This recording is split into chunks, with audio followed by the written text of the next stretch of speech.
Hi, குயிக்காக ஒரு ரசம் recipe பார்க்கலாமா?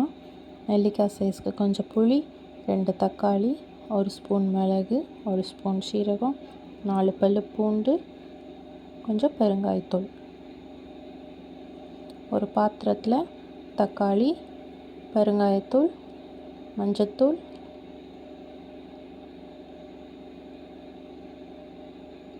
தேவையான அளவு உப்பு, கருவேப்பிலை, கொத்தமல்லி இலை,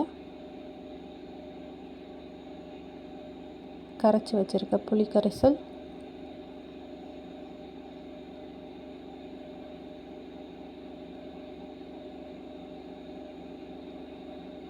எல்லாத்தையும் நல்லா கரைச்சி வச்சுக்கலாம். ஒரு மிக்ஸி ஜாரில் மிளகு, சீரகம், பூண்டு எல்லாத்தையும் கொரன்னு அரைச்சி வச்சுக்கலாம்.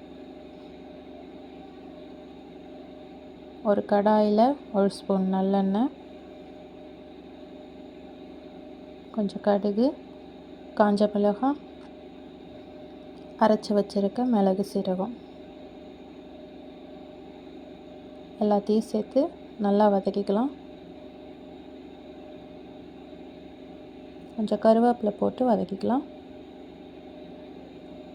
இப்போ கரைச்சி வச்சுருக்க தக்காளி புளி கரைசலை இதில் சேர்த்துக்கலாம்.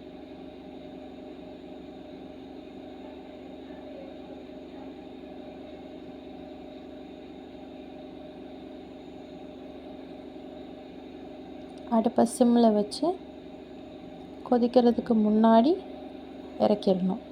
ஏன்னா கொதிச்சிட்டா ரசம் கடுத்துடும். அவ்வளோதான், ஈஸியான ரசம் ரெசிபி ரெடி. பாய்.